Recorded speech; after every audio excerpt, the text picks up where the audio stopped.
Halo anak-anakku kelas 12, kita bertemu lagi untuk belajar PPKN masih pada bab 3 yaitu tentang pengaruh kemajuan ilmu pengetahuan dan teknologi terhadap Negara Kesatuan Republik Indonesia. Anak-anak, untuk bab 3 ini minggu yang lalu kita sudah belajar materi A tentang mengidentifikasi pengaruh kemajuan ilmu pengetahuan dan teknologi terhadap NKRI. Dan hari ini kita akan belajar untuk materi B, yaitu membangun sikap selektif dalam menghadapi berbagai pengaruh kemajuan ilmu pengetahuan dan teknologi. Anak-anak, untuk membangun sikap selektif dalam menghadapi berbagai pengaruh kemajuan ilmu pengetahuan dan teknologi, akan kita pelajari yang pertama yaitu tentang sikap tanggung jawab dalam pengembangan ilmu pengetahuan dan teknologi. Anak-anak, dengan iptek hidup manusia akan dipermudah. Agar tidak menimbulkan permasalahan dan dampak yang negatif, maka manusia perlu memiliki tanggung jawab etis di dalam mengembangkan dan menerapkan ilmu pengetahuan dan teknologi. Bagi bangsa Indonesia, di dalam mengembangkan dan menerapkan ilmu pengetahuan dan teknologi perlu mengingat landasan idealnya, yaitu harus sesuai dengan Pancasila dan landasan konstitusionalnya harus sesuai dengan Undang-Undang Dasar Negara Republik Indonesia tahun 1945. Anak-anak, pengaruh ilmu pengetahuan pada peralatan rumah tangga bisa kalian lihat pada gambar seperti yang Ibu tampilkan. Ada kompor listrik, ada mesin cuci, ada pendingin ruangan atau AC, ada kulkas, dan masih banyak lagi contoh peralatan rumah tangga sebagai pengaruh ilmu pengetahuan dan teknologi. Nah anak-anak, dalam kaitannya dengan Pancasila, terutama sila ketuhanan yang Maha Esa, sebenarnya telah memberikan peringatan kepada kita bahwa semua ilmu yang ada di dunia ini berasal dari Tuhan. Alam semesta ini adalah objek kajian ilmu pengetahuan. Benar begitu bukan? Nah anak-anak, sebagai contoh, sejak dahulu Tuhan telah menciptakan bahwa benda yang berat jenisnya kurang dari 1 akan terapung di air. Prinsip ini kemudian ditemukan oleh manusia. Itu adalah contohnya. Undang-Undang Dasar Negara Republik Indonesia tahun 1945 mengamanatkan bahwa tujuan nasional antara lain untuk memajukan kesejahteraan umum dan mencerdaskan kehidupan bangsa. Selain itu, bumi dan air serta kekayaan alam yang terkandung di dalamnya dikuasai oleh negara dan dipergunakan untuk sebesar-besarnya kemakmuran rakyat. Oleh karena itu, upaya memanfaatkan, mengembangkan, dan menguasai ilmu pengetahuan dan teknologi diarahkan agar senantiasa meningkatkan kecerdasan manusia, meningkatkan pertambahan nilai barang dan jasa, serta kesejahteraan masyarakat melalui percepatan industrialisasi sebagai bagian dari pembangunan yang berkelanjutan dengan mengindahkan kondisi lingkungan dan kondisi sosial masyarakat. Anak-anak, pengaruh negatif dari kemajuan ilmu pengetahuan diminimalisasi, salah satunya melalui proses pendidikan di sekolah yang berbasis pada nilai-nilai Pancasila. Nah, usaha pengembangan dan pemanfaatan ilmu pengetahuan dan teknologi setiap manusia Indonesia harus memiliki kearifan dan berpegang pada prinsip moral. Dengan demikian, pemanfaatan iptek dalam kegiatan pembangunan tidak akan merusak lingkungan hidup. Akan tetapi, kalau iptek dimanfaatkan tanpa kearifan dan tidak dengan pertimbangan moral, kecenderungan untuk merusak lingkungan lebih besar. Sebagai contoh, dinamit dan bahan peledak dimanfaatkan untuk mencari dan menangkap ikan. Nah, hal itu tentunya akibatnya dapat merusak habitat dan lingkungan. Anak-anak, seseorang yang menggunakan bahan peledak jelas semata-mata hanya demi keuntungan pribadi, tidak didasari pertimbangan moral dan akibat baik buruknya dari tindakan itu. Contoh lain misalnya nuklir. Energi ini sebenarnya besar sekali manfaatnya dalam pembangunan, termasuk untuk bidang kesehatan. Anak-anak, kalau nuklir jatuh ke tangan orang yang tidak bertanggung jawab, dibuatlah senjata pemusnah yang sangat mengancam hidup manusia dan lingkungannya. Seperti kalian lihat pada gambar, bagaimana akibat dari nuklir yang jatuh di tangan orang yang tidak bertanggung jawab. Nah, apa segi agama, etika, dan tujuan pengembangan ilmu pengetahuan dan teknologi secara sistematis? Ini dapat dibagi menjadi dua. Yang pertama, untuk membantu manusia dalam mendekatkan diri kepada Tuhan. Berbagai penelitian atau eksperimen yang dilakukan manusia pada hakikatnya adalah memahami dan ingin mencari kebenaran ilmu dan hukum-hukum Tuhan di alam raya ini. Orang yang makin paham tentang alam semesta ini tentu makin kagum dan yakin akan kebesaran dan kemahakuasaan dari Tuhan Yang Maha Esa.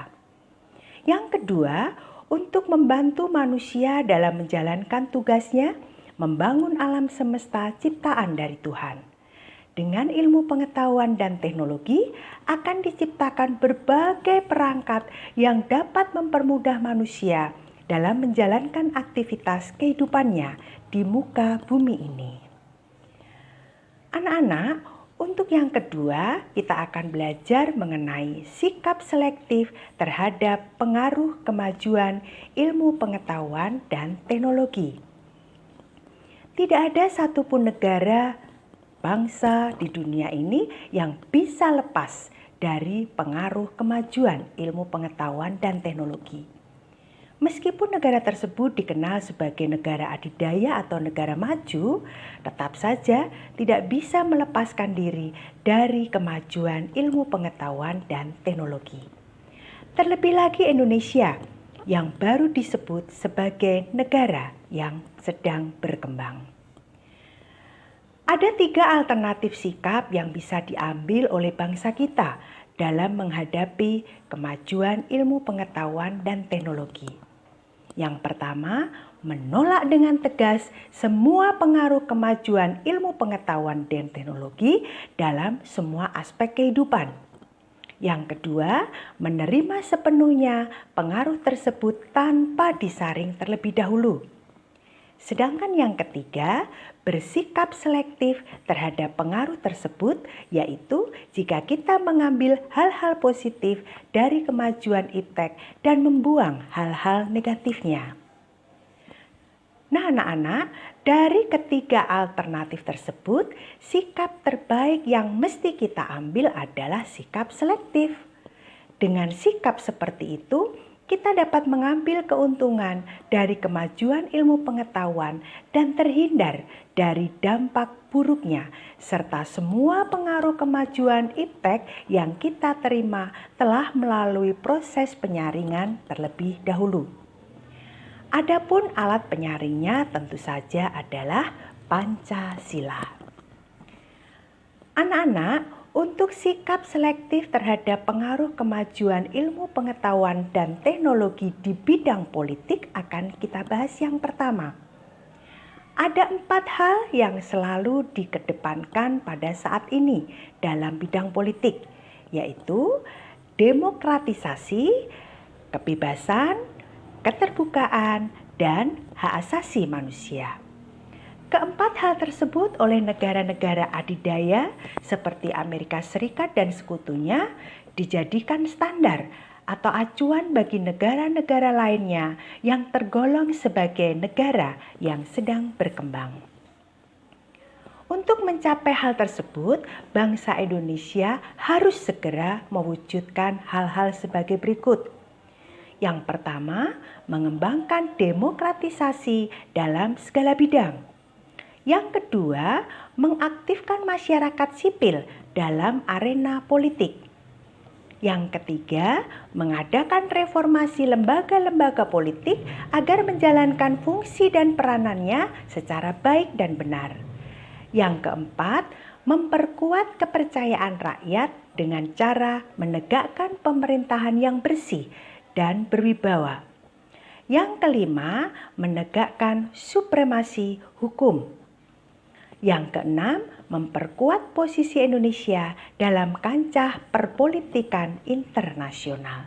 Itu adalah hal-hal yang harus segera diwujudkan oleh bangsa Indonesia. Anak-anak, untuk yang kedua kita akan bahas sikap selektif terhadap pengaruh kemajuan ilmu pengetahuan dan teknologi di bidang ekonomi. Sebenarnya sebelum menyentuh bidang politik, kemajuan iptek lebih dahulu terjadi pada bidang ekonomi, seiring dengan berkembangnya proses globalisasi ekonomi. Kenyataan yang terjadi, globalisasi ekonomi lebih dikendalikan oleh negara-negara maju, sementara negara-negara berkembang kurang diberi ruang dan kesempatan untuk memperkuat perekonomiannya. Anak-anak, negara-negara berkembang semacam Indonesia lebih sering dijadikan objek yang hanya bertugas melaksanakan keinginan-keinginan negara maju. Keberadaan lembaga-lembaga ekonomi dunia seperti IMF, Bank Dunia, WTO, dan sebagainya belum sepenuhnya memihak kepada kepentingan-kepentingan negara berkembang. Dengan kata lain, negara-negara berkembang hanya dapat sedikit dari manfaat itu. Anak-anak, sistem ekonomi kerakyatan merupakan senjata ampuh untuk melumpuhkan pengaruh negatif dari kemajuan ilmu pengetahuan dan teknologi dan memperkuat kemandirian bangsa kita dalam semua hal. Nah, untuk mewujudkan hal tersebut, perlu kiranya segera diwujudkan hal-hal seperti di bawah ini. Yang pertama yaitu sistem ekonomi dikembangkan untuk memperkuat produksi domestik untuk pasar dalam negeri, sehingga memperkuat perekonomian rakyat. Yang kedua, pertanian dijadikan prioritas utama karena mayoritas penduduk Indonesia bermata pencaharian sebagai petani. Anak-anak, untuk yang ketiga yaitu industri-industri haruslah menggunakan bahan baku dari dalam negeri sehingga tidak bergantung impor dari luar negeri. Dan yang keempat, diadakan perekonomian yang berorientasi pada kesejahteraan rakyat. Artinya, segala sesuatu yang menguasai hajat hidup orang banyak haruslah bersifat murah dan terjangkau. Dan yang kelima, tidak bergantung pada badan-badan multilateral seperti pada IMF, Bank Dunia, dan WTO. Yang keenam, berusaha untuk mempererat kerjasama dengan sesama negara berkembang untuk bersama-sama menghadapi kepentingan negara-negara maju. Nah, yang ketiga, kita akan bahas sikap selektif terhadap pengaruh kemajuan ilmu pengetahuan dan teknologi di bidang sosial budaya. Dalam bidang sosial budaya, kemajuan ilmu pengetahuan dan teknologi telah membawa pengaruh dalam perilaku yang ditampilkan oleh setiap masyarakat. Seperti contohnya pada gambar, kita sering melihat beberapa orang sering belanja pada online shopping. Anak-anak, di antara pengaruh tersebut adalah dalam hal gaya hidup, gaya berpakaian, dasar ikatan hidup bermasyarakat, dan semakin mudahnya mendapatkan informasi dan ilmu pengetahuan tentunya. 3 hal yang disebutkan pertama yaitu gaya hidup, gaya pakaian, dan dasar ikatan hidup bermasyarakat cenderung memberikan pengaruh yang negatif. Oleh karena itu, kita harus membentengi diri dengan nilai-nilai yang selama ini sesuai dengan kepribadian bangsa Indonesia, yaitu nilai-nilai Pancasila. Adapun pengaruh yang disebutkan terakhir cenderung memberikan keuntungan, bagi bangsa Indonesia, yaitu semakin mudahnya mendapatkan informasi dan ilmu pengetahuan. Oleh karena itu, kita perlu mengadopsi hal tersebut dengan tidak mengabaikan nilai-nilai jati diri bangsa kita. Anak-anak, agar hal tersebut bersifat positif dan dapat diserap ke dalam budaya kehidupan kita sehari-hari, maka kita perlu mengusahakan perubahan nilai dan perilaku. Di antaranya, sikap terbuka terhadap inovasi dan perubahan. Berikutnya, selalu berorientasi pada masa depan daripada masa lampau. Dapat memanfaatkan kegunaan ilmu pengetahuan dan teknologi. Menghargai pekerjaan sesuai dengan prestasi. Selalu menggunakan potensi lingkungan secara tepat untuk pembangunan yang berkelanjutan. Menghargai dan menghormati hak asasi manusia. Nah, ilmu pengetahuan dan teknologi yang mempengaruhi gaya hidup itu contohnya yang bagaimana? Kalian bisa lihat pada gambar yang Ibu tampilkan. Banyak sekali gaya hidup yang sangat dipengaruhi oleh ilmu pengetahuan dan teknologi. Nah, anak-anak, sebagai refleksi kita hari ini yaitu setelah kalian mempelajari materi pada bab ini, tentunya kalian makin paham bahwa kemajuan ilmu pengetahuan dan teknologi itu berpengaruh langsung terhadap kehidupan seluruh umat manusia. Oleh karena itu, setiap orang harus mempersiapkan diri untuk menghadapi berbagai pengaruh kemajuan ilmu pengetahuan dan teknologi tersebut. Anak-anak, kesimpulan untuk materi kita hari ini adalah di dalam usaha pengembangan dengan cara pemanfaatan ilmu pengetahuan dan teknologi, setiap manusia Indonesia harus memiliki kearifan dan berpegang pada prinsip moral. Dengan demikian, pemanfaatan ilmu pengetahuan dan teknologi dalam kegiatan pembangunan tidak akan merusak lingkungan hidup. Akan tetapi, kalau ilmu pengetahuan dan teknologi dimanfaatkan tanpa kearifan dan tidak dengan pertimbangan moral, maka kecenderungan untuk merusak lingkungan hidup lebih besar tentunya. Ada 3 alternatif sikap yang bisa diambil oleh bangsa kita dalam menghadapi kemajuan ilmu pengetahuan dan teknologi. Yang pertama, menolak dengan tegas semua pengaruh kemajuan ilmu pengetahuan dan teknologi dalam semua aspek kehidupan. Yang kedua, menerima sepenuhnya pengaruh tersebut tanpa disaring terlebih dahulu. Dan yang ketiga, bersikap selektif terhadap pengaruh tersebut, yaitu kita mengambil hal-hal yang bersifat positif dari kemajuan ilmu pengetahuan dan teknologi tersebut dan membuang hal-hal yang bersifat negatif dari kemajuan ilmu pengetahuan dan teknologi. Anak-anak, untuk tugas mandiri kalian pada hari ini adalah jelaskan pengaruh negatif kemajuan ilmu pengetahuan dan teknologi yang paling berbahaya bagi bangsa Indonesia. Baiklah anak-anak, Ibu akhiri dulu belajar kita pada hari ini. Tetap semangat belajar, sukses selalu untuk kalian, dan jangan lupa jaga kesehatan. Selamat belajar dan terima kasih.